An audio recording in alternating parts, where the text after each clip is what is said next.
এই ধরনের আন্দোলন শুধু আন্দোলন না, তখন যে সমস্ত ঘটনা তারা ঘটাচ্ছিল, মানে আমেরিকার উপরে আক্রমণ, সেখানে মানুষের উপর আঘাত করা, কিছু জ্ঞানী গুণী আছে একবারে ঘরের মধ্যে বসে মিথ্যা অপপ্রচার রেকর্ড করে ছেড়ে দিচ্ছে, এই ধরনের সমস্ত দেখে আমি খুব বিরক্ত হয়ে যাই। এবং তখন এক পর্যায়ে বলি ঠিক আছে কোটা বাদই দিলাম। আমি দেওয়ার উদ্দেশ্যটা ছিল যে আগে দেখো কোটা বাদ দিলে কি অবস্থা হয়, এখন কি অবস্থা হয়েছে, বেশি দূর যাওয়া লাগবে না। এবারেই দেখেন ফরেন সার্ভিসে মাত্র 2 জন মেয়ে চান্স পেয়েছে এবার, আর পুলিশ সার্ভিসে মাত্র 4 জন মেয়ে চান্স পেয়েছে। নারীর অধিকারের কথা বলি, সব ধরনের ব্যবস্থা রেখেছি। মুক্তিযুদ্ধের পর জাতির তো বিশেষ করে সেই নির্যাতিত নারী সহ নারীদের জন্য চাকরির ক্ষেত্রে 10% রেখেছিলেন, মুক্তিযোদ্ধাদের জন্য 30% রেখেছিলেন। এখানে আমি যখন সরকারে আসি তখন থেকে আমার ইয়ে ছিল যে ঠিক আছে এই যে 30% যদি পূর্ণ না হয় বা 20% যে কোটাটা পূর্ণ না হবে, সেখানে যারা পরবর্তী থাকবে তালিকায় তাদের ভিতর থেকে সেখানে নিয়োগ দেওয়া হবে। সেটাই কিন্তু আমরা শুরু করে দিয়েছিলাম। তারপরেও যখন আন্দোলন শুরু হলো সব বন্ধ করলাম, কিন্তু বন্ধ করার পর আজকে ফলাফলটা কি দাঁড়াচ্ছে। আর আমি একটা জিনিস আমি বুঝি না, সেখানে আমাদের দেশের নারীরা তো কোনোদিন সেক্রেটারি হবে ভাবেনি, ডিসি হবে ভাবেনি, এসপি হবে ভাবেনি, এমনকি কোথাও তাদের পদায়নও ছিল না। আওয়ামী লীগ সরকার আসার পরে আমি প্রথম সেনাবাহিনী, নৌবাহিনী, বিমান বাহিনী প্লাস পুলিশে কিন্তু জাতির পিতা বঙ্গবন্ধু শেখ মুজিবই কিছু অফিসারের চাকরি দিয়ে গিয়েছিলেন সেই পুলিশ বাহিনীতে নারীদের। প্রশাসনের ক্ষেত্রে প্রথম সচিব কিন্তু আমি করি, এবং প্রথম এসপি, ডিসি, এরপরে একবারে মানে ওসি, সমস্ত জায়গায় যেন নারীদের একটা অবস্থান থাকে সেটা আমরা নিশ্চিত করি। লেখাপড়ার দিক থেকে জাতির পিতাই শুরু করলেন মেয়েদেরকে 8ম শ্রেণী পর্যন্ত প্রথমে অবৈতনিক করে দেওয়া, সেটাকে 12 পর্যন্ত 12 ক্লাস পর্যন্ত অবৈতনিক। পার্লামেন্টে কিন্তু মেয়েদের জন্য আলাদা সিট রেখে দিলেন, সংরক্ষিত আসন, যেন নারী নেতৃত্ব গড়ে ওঠে। নারীদের এই যে সুযোগগুলি আমরা সৃষ্টি করেছি কেন, যাতে করে অর্থনৈতিকভাবে তারা স্বাবলম্বী হতে পারে, নিজের পায়ে দাঁড়াতে পারে নিজেরা। তো আমার প্রশ্ন হচ্ছে যে সেই সময় যারা আন্দোলন করেছিল তার মধ্যে অনেক মেয়েরাও ছিল। নারী কোটা চাই না, যিনি বলছেন নারী কোটা চাই না, মেধা দিয়ে চাকরি পাবে, সে কি চাকরি পেয়েছে? সে কি বিশেষ পরীক্ষা দিয়েছে? বিশেষ পরীক্ষা কি সে মানে প্রিলিমিনারিতেই সে জায়গা করতে পেরেছে?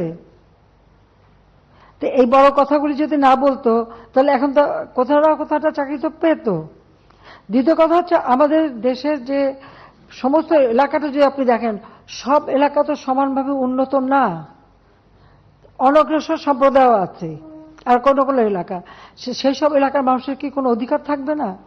তো সেই অধিকারের কথা বিবেচনা করেই তো প্রত্যেক জেলা থেকেও যেন কেউ কোনো মানুষ অন্তত চাকরি পায় সেই ব্যবস্থা নেওয়ার কথা।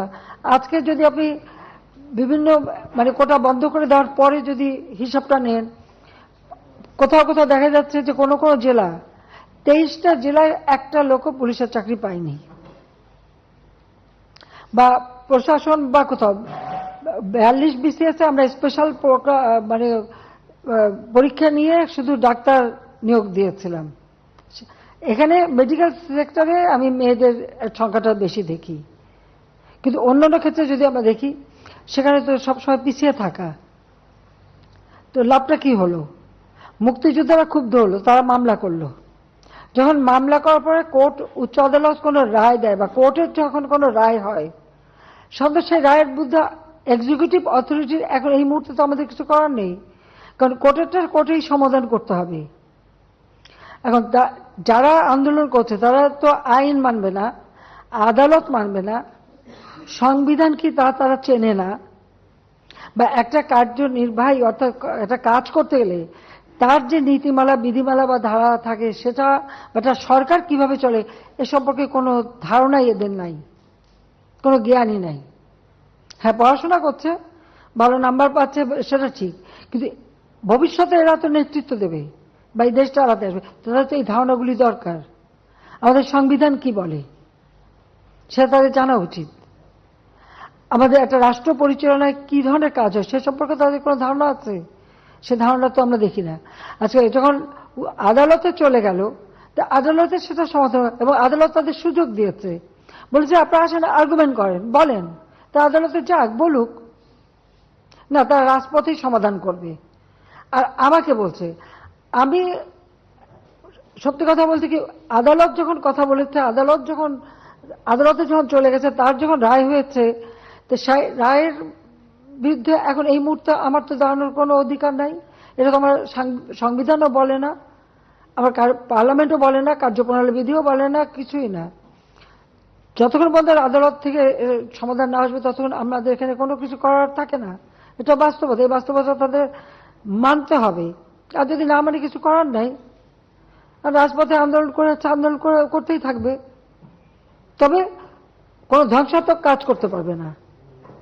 যতক্ষণ তারা শান্তিপূর্ণভাবে করাচ্ছে, কেউ কিছু বলছে না। কিন্তু এর বাইরে যখন কিছু করবে, পুলিশের গায়ে হাত দেওয়া বা পুলিশের গাড়ি ভাঙা বা এভাবে আক্রমণ, এগুলি যদি করতে যায়, তাহলে তখন তো আইন তার আপন গতিতে চলবে, এখানে আমাদের কোনো কিছু করার নেই। কোটা আন্দোলন করবার আগে তাদের তো পরীক্ষার রেজাল্টগুলি দেখে নেওয়া উচিত ছিল, যে কোথায় তারা দাঁড়িয়েছে। আর দ্বিতীয় কথা হচ্ছে, মুক্তিযুদ্ধের বিরুদ্ধে এত ক্ষোভ কেন? মুক্তিযোদ্ধাদের নাতিপুতিরাও পাবে না, তাহলে কি রাজাকারের নাতিপুতিরা পাবে? সেটা আমার প্রশ্ন, দেশবাসীর কাছে প্রশ্ন, যে রাজাকারের নাতিপুতিরা সবকিছু পাবে, মুক্তিযোদ্ধারা পাবে না। রাষ্ট্র কিভাবে চলবে সেই নীতিমালা, সেটা তো আমাদের সংবিধানে দেওয়া আছে। যেখানে সংবিধানে আছে অনগ্রসর যারা, তাদেরকে রাজ্যের কর্মের সাথে সম্পৃক্ত থাকতে দেয়া হবে। তারা কি সংবিধানটা পড়ে দেখছে কখনো? আর মুক্তিযোদ্ধাদের বিরুদ্ধে কথা বলার অধিকার তাদেরকে দিয়েছে। যে মুক্তিযোদ্ধা বলল, আমি তার সাথে সম্পূর্ণ একমত যে তারা জীবনে কষ্ট করেছে, কিন্তু দুর্ভাগ্যের বিষয়ে ৭৫-১৫ আগস্ট জাতির পিতাকে হত্যার পর এমন একটা সময় গেছে যে মুক্তিযোদ্ধা বলতে পারেনি যে আমি মুক্তিযুদ্ধ করি, কারণ হাজার হাজার অফিসার সৈনিকদের জিয়ারন মেরে সাফ করে দিয়েছে। আবার তাদের মাথায় মানে কিছু কিছু পকেট করে নিয়ে তাদেরকে খুব তেল দিয়েছে, কিন্তু আসলে তো মুক্তিযুদ্ধের চিন্তা চেতনা সবকিছু তো মুছে ফেলে দিয়েছিল। মনে হলো যে পাকিস্তানের আবার প্রদেশ হয়ে গেছি আমরা, সেই জায়গায় নিয়ে যাচ্ছিল। সেখান থেকে বাংলাদেশ ফিরে এসেছে, জয় বাংলা স্লোগান ফিরে এসেছে, ৭ই মার্চের ভাষণ ফিরে এসেছে। মুক্তিযুদ্ধের এখন ভালো লাগে না, মুক্তিযুদ্ধের কথা শুনলে তাদের মানে গায়ে জ্বর আসে। আর সবথেকে আরেকটা যে দেখলাম, খুব অদ্ভুত লাগলো আমার কাছে, মুক্তিযোদ্ধার নাতি, সে ভর্তি হয়েছে মুক্তিযুদ্ধ কোটা ইউনিভার্সিটিতে, উনিও বলেন কোটা থাকবে না। তো বেটা তুই তাহলে পদে চলে আয়, পড়াশোনার দরকার নাই। হ্যাঁ, বলতে হচ্ছে তুই চলে আয়, তোর পড়াশোনার দরকারটা কি?